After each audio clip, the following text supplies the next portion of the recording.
Hi, I'm Jivana Heyman, and happy to be with you here today. Thanks for joining me. We're going to do a making meditation accessible class. So I want to do a combination of talk and practice, and I'll show you some tips how to sit comfortably for meditation, and then we'll do some meditation together. I thought maybe we could start with a short practice. So let's begin by getting comfortable. So if you're sitting down, either in a chair or on the floor, see if you can check in with your body and make yourself even a little more comfortable. So notice the position of your feet and legs. Notice the seat. Be aware of the spine. See if you can lengthen the spine slightly as you inhale. And then as you exhale, maybe relax the shoulders a little bit, relax the jaw. Close the eyes if you like, or you can leave them open. It's up to you. Let's become first aware of the space around us, noticing maybe the temperature of the room, this feeling of the clothes against the skin. Notice any areas of discomfort or pain in the body. And then turn the awareness within, noticing the breath, any emotions or thoughts in the mind.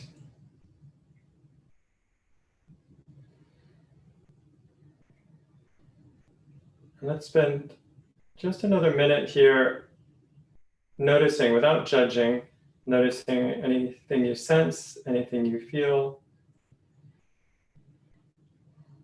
And see if you can accept all of it.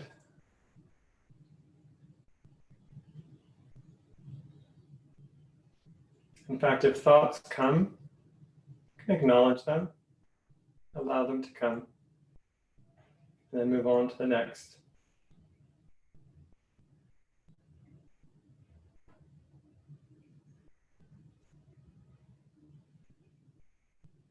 And now take a deep inhalation and a slow exhalation. And slowly open the eyes if they were closed. So thanks again for joining me. So I'm interested in talking about really two things today. One is to look at what is meditation, and especially from a yoga perspective, because that's my background as a yoga teacher and as a yoga practitioner. I'm interested in knowing what is it that yoga shows us about how to meditate, and where does meditation fit into the yoga system? There's a lot of talk about meditation these days, and sometimes it can be so intimidating. And I think the yoga practices really make it accessible. And that's the other part of what I want to address, is really about accessibility and trying to kind of demystify meditation and show you some techniques that I think are really fun and, maybe easier to do. So we'll try some different practices. We'll do some breathing practices and a few different meditation techniques. So first I wanted to kind of review, what is meditation from a yoga perspective? And I thought it might be helpful to look at the yoga system, especially from the scriptures that we have, especially the Yoga Sutras of Patanjali. And, hopefully you've heard of them. The Yoga Sutras of Patanjali is one of the main scriptures or the texts we have about what yoga is. There's so many different translations, and it's really the place where the yoga teachings are organized and systematized in a way that we're mostly practicing them today. Of course, there's other sources for information about what yoga is, but I find the sutras is still really pertinent and helpful for contemporary practitioners if we can read them and interpret them and make them accessible to us. And I would say, within the sutras, meditation takes a very important place. In fact, it's almost the goal of yoga is meditation, which is why sometimes I laugh when people talk about yoga and meditation, because really meditation is the heart of yoga. So one part about the Yoga Sutras you may have heard of is the section called Ashtanga Yoga, the 8 limbs. The 8 limbs of yoga appears in the 2nd chapter, which is the chapter on practice, how to practice yoga. What's really interesting to me, though, is that those 8 limbs of yoga, which I'll talk about in a second, they're introduced in the context of how to reduce pain and suffering. And I feel like that's a really important message in the sutras and in the yoga teachings in general that is sometimes lost. What Patanjali does, he first explains, especially in the 2nd chapter, that we suffer because we've identified with the body-mind, which is limited and is going to get sick and die, rather than identifying with the essence of who we are, our spirit or God or whatever you want to call it. So, the teachings are really a spiritual practice that he's offering us, and it's a way out of the suffering and pain that we so often experience. I think it's important to keep that in mind because sometimes I see us practicing yoga and meditation in a way that actually increases our suffering and causes more pain. I mean, I know myself, I've been injured many times in yoga classes, and sometimes that's unavoidable, but it's kind of interesting to think of actually most of yoga teaching is offered in with the goal of reducing or removing suffering.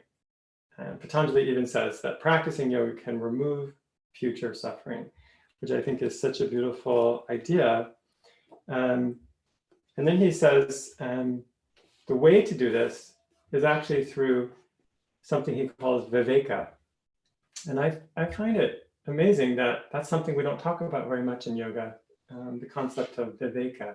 So viveka he describes as discriminative discernment or clear thinking. And that's an important idea for me in meditation because I think a lot of us, when we try to meditate, we think that we need to stop the mind or become enlightened, that that's what we're trying to do in meditation. But actually Patanjali is offering us this other goal, and that is clear thinking or clear vision, viveka. And I think that's a lot more accessible, a lot more attainable of a goal for us, to work on our meditation practice as a way to clear our vision and to think more clearly. Because that's what it does for me. I've been meditating a long time, and I find it really helps me to calm my mind down a little bit, especially when I'm stressed or anxious, and to organize my thoughts sometimes, to gain a little perspective on things that seem overwhelming. And I know these days, there's so much of what's happening in the world is feeling overwhelming, so much change, so much worry and fear. And I find meditation can be actually harder in a sense, but also an incredible relief if we can embrace it in a way that feels comfortable. This is Edwin Bryant's translation of the sutras. He translates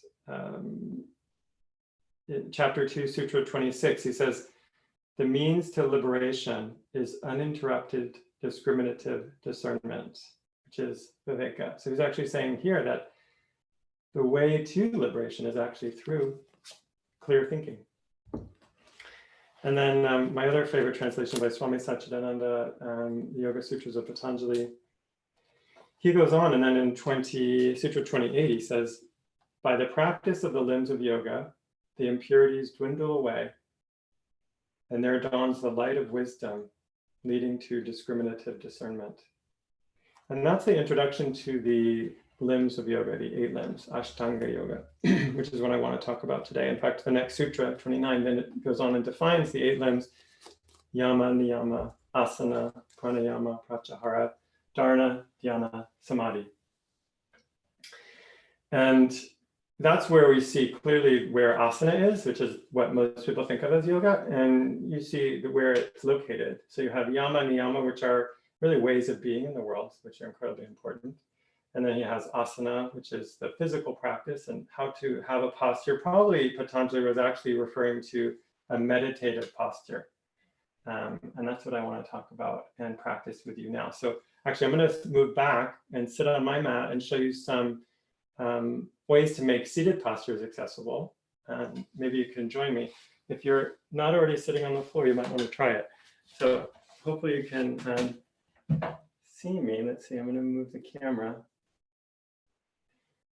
down.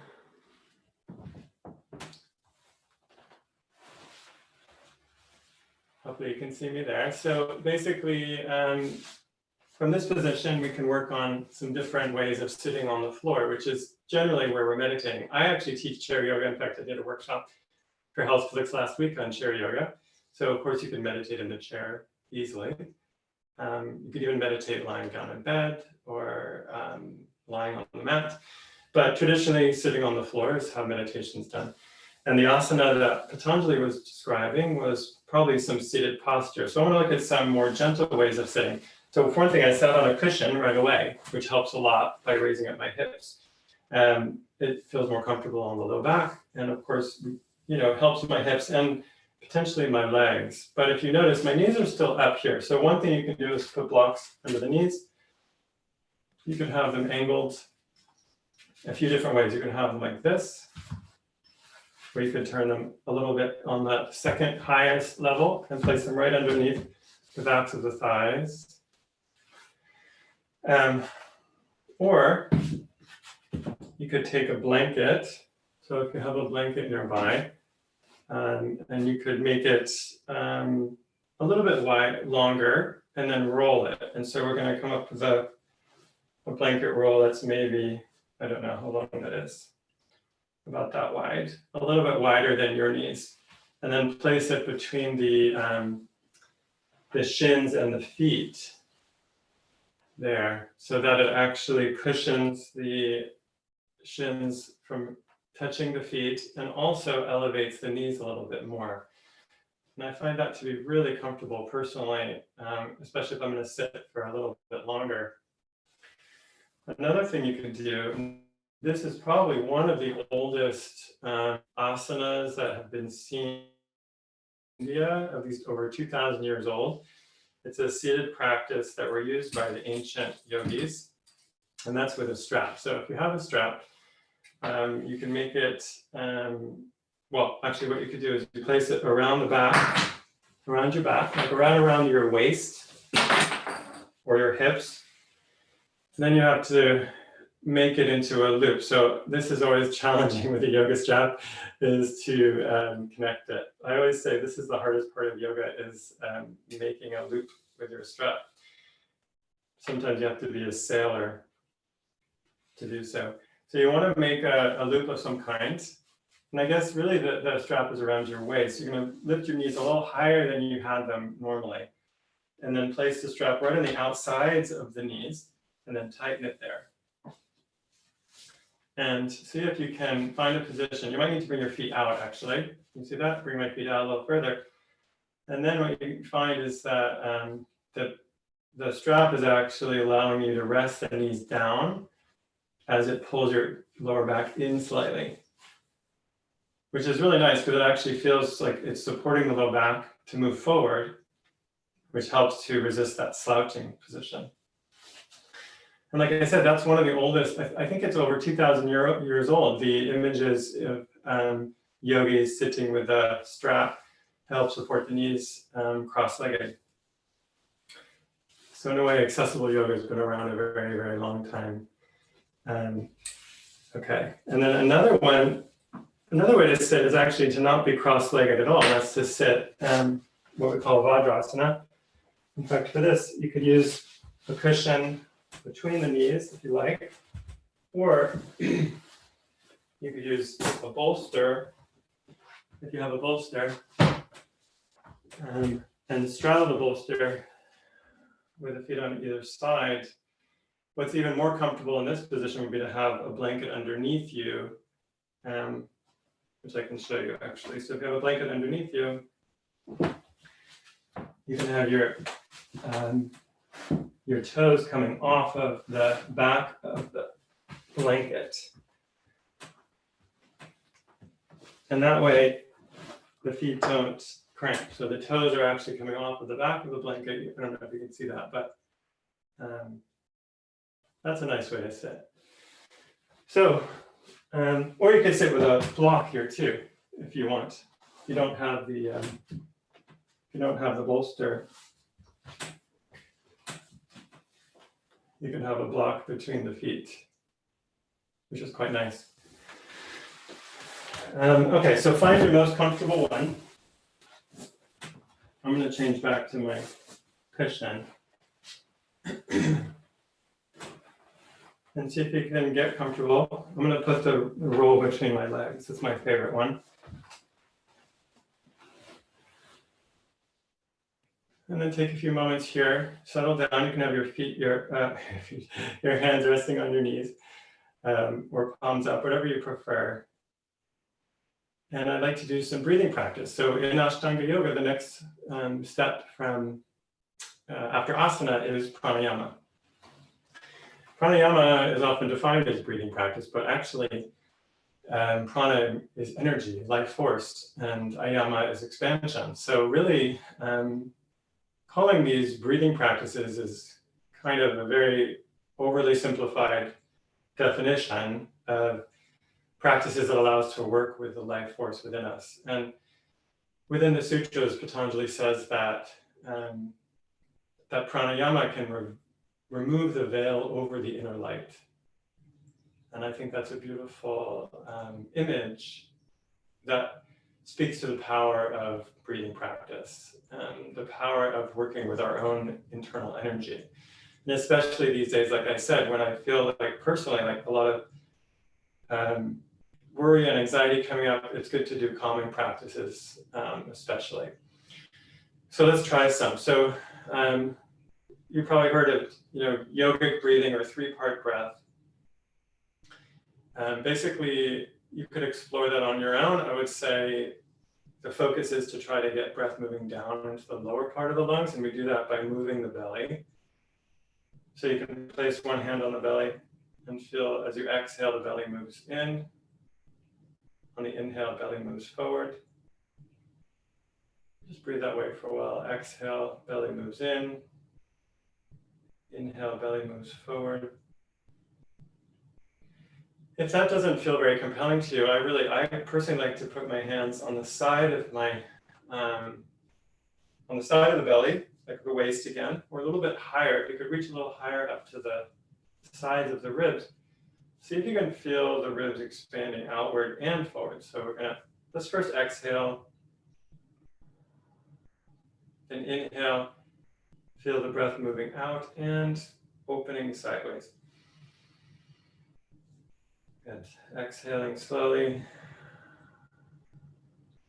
Inhale, expanding forward and side on the sides. And exhale. Release. Good. And of course, you can expand the breath up into the chest, all the way up to the collarbones as well. So you can try that on your own if you want. I want to talk about another practice, Ujjayi breathing, which you may be familiar with. Ujjayi is throat control. And what this does is it actually closes the throat just slightly so that we're reducing the opening and the air moves in and out of the lungs more slowly. But it has so many other benefits, and some of those include the ability to slow the breath. Because the opening of the airway is smaller, the breath slows down and gives us greater control. And that slower, longer breath, especially a longer exhale, can really help to calm the nervous system. And that's really helpful for the mind, especially in preparation for meditation. So, which is what we're doing today, right? So let's try to use Ujjayi breathing, especially on the exhale right now. We can just do 1 or 2 rounds. And what we'll do is we're going to close the throat. It'll make a slight sound. So it might sound like a wheezing sound, or the sound of, sometimes we say it's Darth Vader breathing. Or it can be the sound you'd make, like if your mouth is open and you're cleaning your glasses, like that sound, but with your mouth closed. But it could be quiet and subtle. So that sound is the most kind of gross external form, but if you can, to practice Ujjayi, really it's about turning that inward and making it very subtle and quiet, where you barely hear it at all. Maybe it sounds like the sound of the wind at the beach, or in the sound inside of a seashell. So let's try that. So inhaling deeply through the nose. Let's just use Ujjayi on the exhale. So inhaling deeply, expanding the breath. And then exhaling with Ujjayi breathing.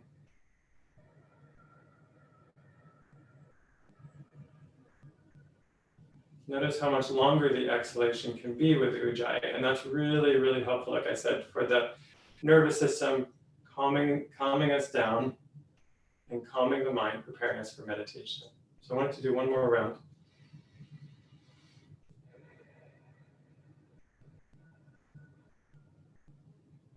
Great, and then relax the breath. And the last practice we'll do is alternate nostril breathing, which normally we do it with the hand, right? We make a fist and extend the last two fingers and thumb and bring it to the face, and we close one nostril at a time. But there's actually a more subtle way to practice that in a way can be more accessible for some people, especially when we're not supposed to touch our face these days.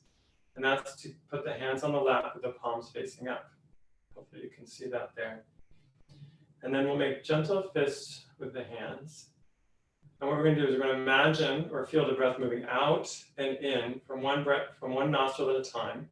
And we'll move the hand opening and closing it as we do so. So let's begin by feeling the breath moving out of the right nostril. And as we do that, we're going to slowly open the right hand. Okay, so exhale, right nostril, slowly opening the right hand.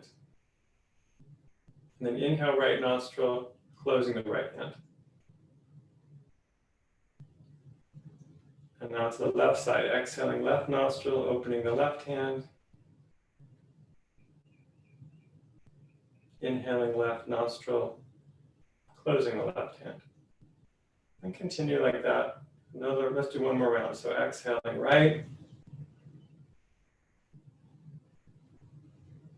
Inhale right. Exhale left. Inhale left. Let's exhale from the right nostril. And then relax the breath. Relax the hands.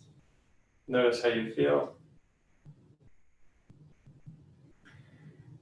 So that's a good way to practice alternate nostril breathing with the mind. You don't have to use the hands either. It can all be in the mind. And it can be a way of avoiding that touching your face. It's also, again, a really great way to calm the nervous system. And when you're doing that practice, you can also use Ujjayi breathing to slow the breath down, especially again on the exhale. In fact, in alternate nostril breathing, it's good to emphasize lengthening the exhalation. At first, you want the inhale and exhale to be equal length. And over time, as you become more comfortable, you can lengthen the exhalation, making it longer and longer. So let's talk about meditation. So the next part of Ashtanga Yoga is pratyahara, right? Sense withdrawal. And that's what we're already doing when we go to sit in meditation. Just by sitting, we're helping to control the senses. Because all the thoughts that are in our mind have actually come through the senses, right? Through some sensory experience. So pratyahara, learning to withdraw or control the senses, in a way it's like thought prevention, right? You're not having more thoughts because you're not doing more things. So for example, sitting on your phone, looking at Facebook, that's stimulating your senses. But putting the phone away, turning it off, being in a darkened space, closing the eyes if that's comfortable, feeling the body is comfortable and steady, all those things help us to actually control the senses and prepare for meditation. So pratyahara is actually the first step in a formal seated meditation practice. And then in dharana, that's the next limb, we have concentration. And Patanjali has given us a great clue to meditation right there. And that is in meditation, in the yoga system, we use concentration. So we try to focus the mind on one thing. And then when it wanders, we come back to that object.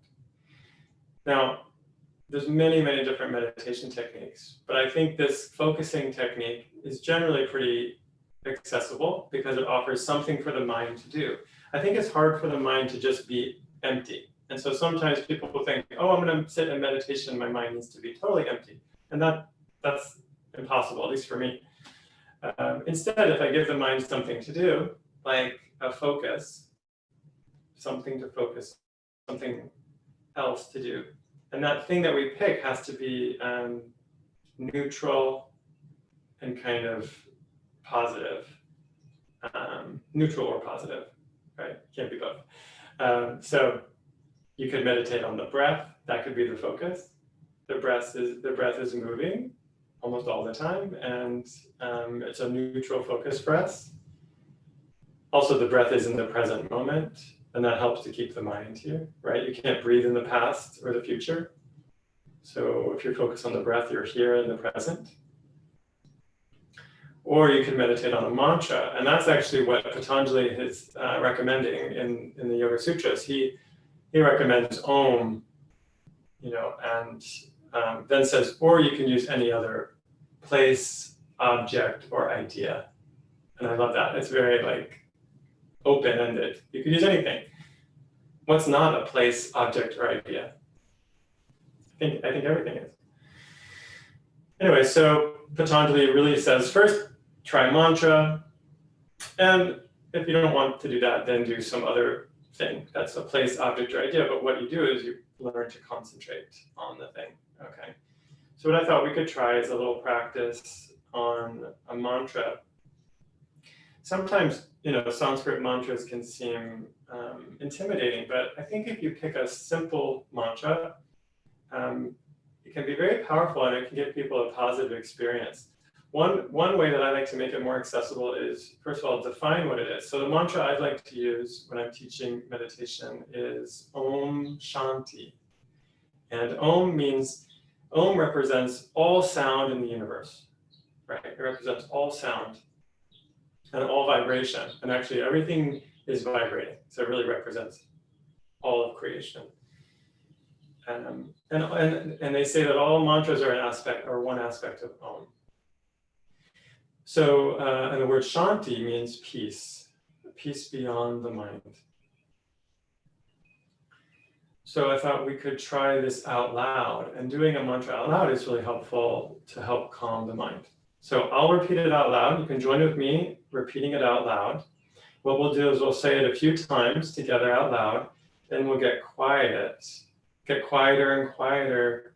You could even repeat the mantra just moving the lips. Then stop repeating out loud and have it just going on in the mind.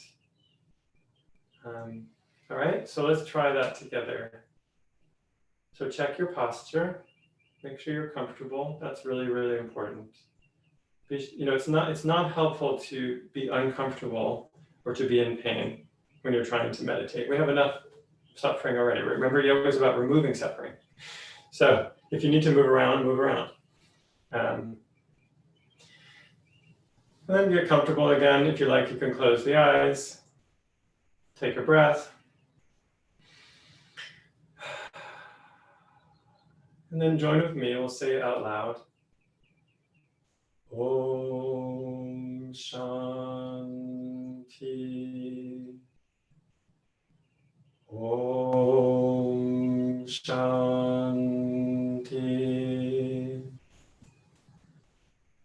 Om Shanti. Om Shanti.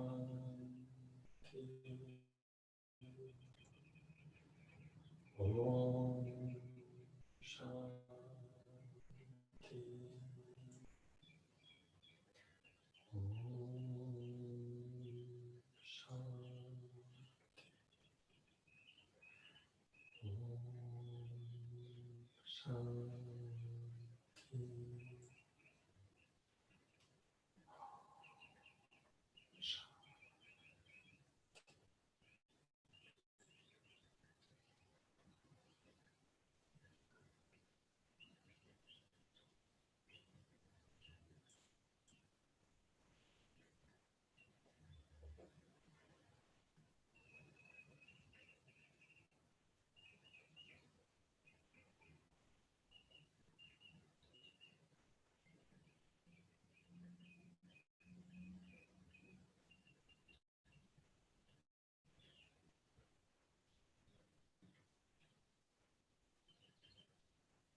Now take a deep inhale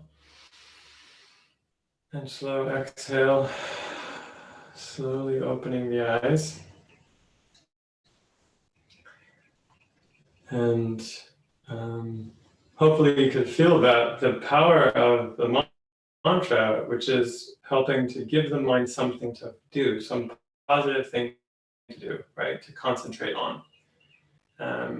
In the rest of Ashtanga Yoga, he says the next step is dhyana, meditation. And that's that experience that we get when the mind gets focused. It's a natural experience that happens all day long to us.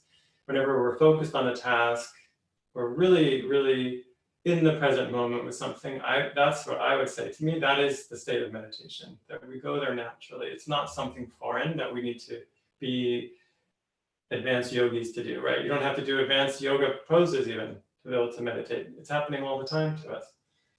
Anytime you're in the flow, right? That's what we talk about. A lot of athletes talk about it, that place where we're in the flow, in the moment, not worrying, thinking, planning, but somehow just present for what is. Happens a lot when we're doing an activity we love, like if you love to do, especially sports, like if you love to run or swim, or even dangerous sports, actually, that really gets the mind focused. Skiing or surfing, stuff like that, rock climbing, but it could be cooking, dancing, singing, any activity that you love to do that will get the mind totally focused there. In fact, creativity really can bring in that experience quite easily. In fact, I would say to me, creative outlets like, singing, dancing, making art, those activities, making music, they really connect us to this place of meditation directly. I think creativity and spirituality actually are the same, and we can experience meditation through all those activities. But I think what's great about yoga, and especially this Ashtanga yoga technique from Patanjali, is it gives us a step-by-step way to get there consciously. Because sometimes if you're an artist or a musician or a dancer, sometimes it's there and sometimes it's not, right? What yoga does is it's actually designed to cultivate that experience of what you could call mindfulness or awareness or inner connection. So yoga can be beneficial in supporting all of us in our activities that we love to do by helping us cultivate concentration, increased awareness, and inner connection. And the last limb of Ashtanga yoga is samadhi, enlightenment. And honestly, I think that we lift it up too high as this ultimate goal. I think that's really just spending more time in that state of bliss that happens naturally again for us when we're doing what we love. Anyway, so I have time for questions. If you want, you can type in your questions. I'm going to sit back up so I can see them.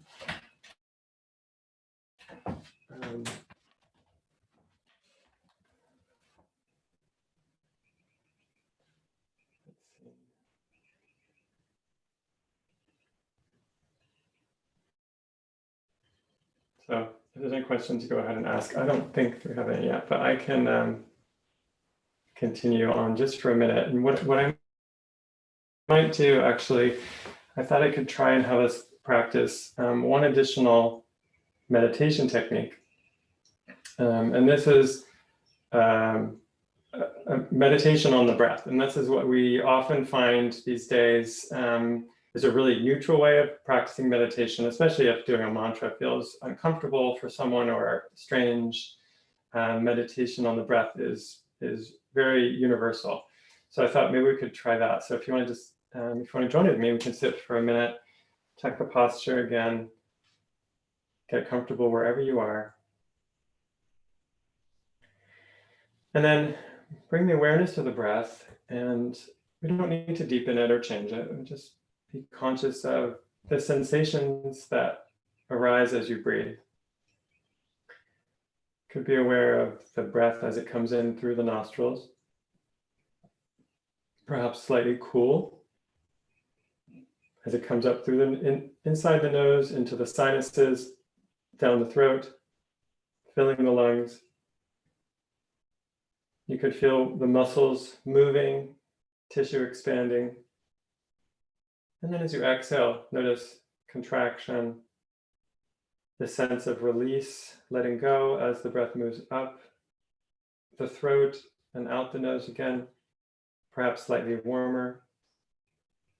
Noticing those physical sensations first. And then see if you can go deeper and experience the breath energetically. And that might mean literally as energy. The breath is giving us energy, right? The oxygen is giving us life, so you can feel that. Or you could think on a pranic yogic level where prana is energy, life force that also comes in with the breath. You can feel that as you inhale, prana, oxygen coming into the lungs. And as you exhale, you can feel that prana and oxygen actually spreading from the lungs out through the entire body. So as you exhale, you have this feeling of expansion, almost like a wave of warmth moving through the body as you exhale.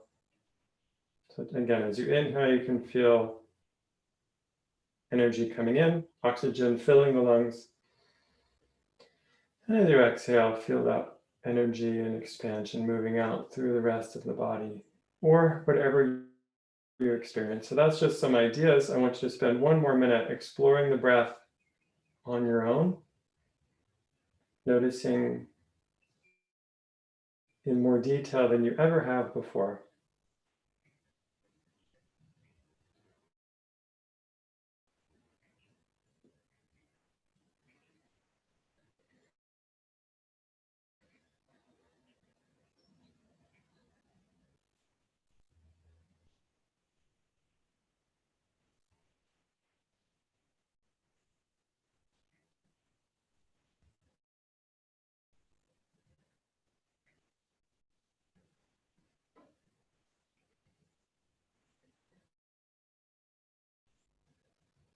Good.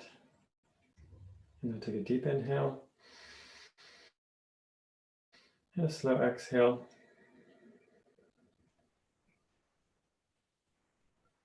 Slowly opening the eyes. So hopefully that was helpful. Let's see, I see there's a question about sitting on the floor. It's difficult to maintain posture. The back became rounded. So that could mean that either, first of all, you don't need to sit on the floor at all. There's really no purpose other than that's what was done traditionally, but it's more important that you're comfortable. So you could sit on a higher cushion. So if you sit on something quite tall, that can help with that rounding of the back. Or you could actually have the back against a wall. So some people like to sit leaning back against a wall with the legs extended out in front. I would really explore, I would actually take a lot of time, if you're interested in meditation, to explore posture and really find a position you can hold comfortably for a good period of time. That's the other thing I would mention, is that comfort in the body can really help to allow there to be relaxation in the mind and to sit for a little bit longer. So when you start out in meditation, it's good to not take on too much and only practice for a few minutes, so that you get some benefit and it doesn't feel overwhelming. I always recommend this 5-5-5 for home practice. I call it 5-5-5. And that's 5 minutes of movement. So just 5 minutes of moving the body, either dancing around or doing asana, yoga poses. 5 minutes of breathing, just like we were doing, deep breathing or ujjayi breath or alternate nostril breathing or whatever practice you do.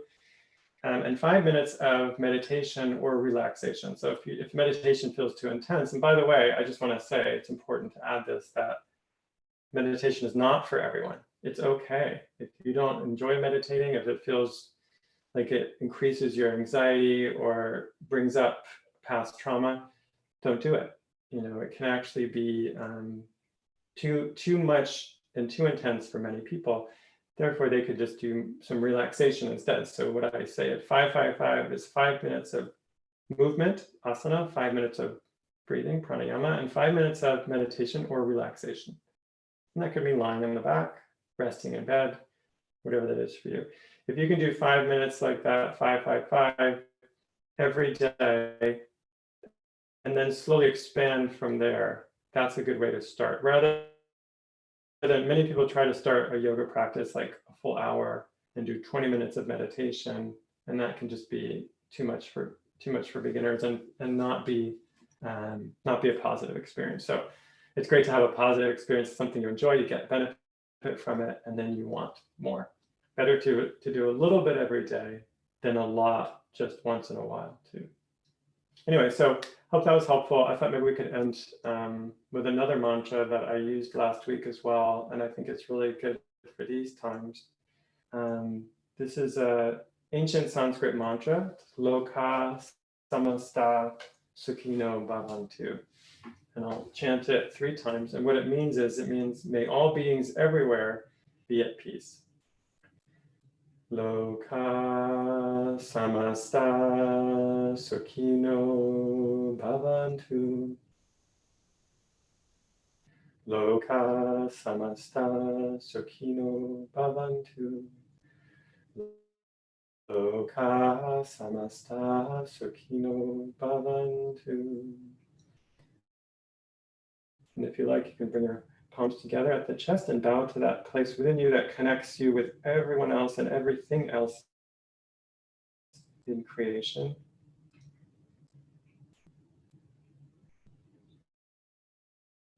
Okay, thank you. Good luck with your meditation. Thanks for joining me today. Bye. Thank you very much. Thanks. Hope that was useful.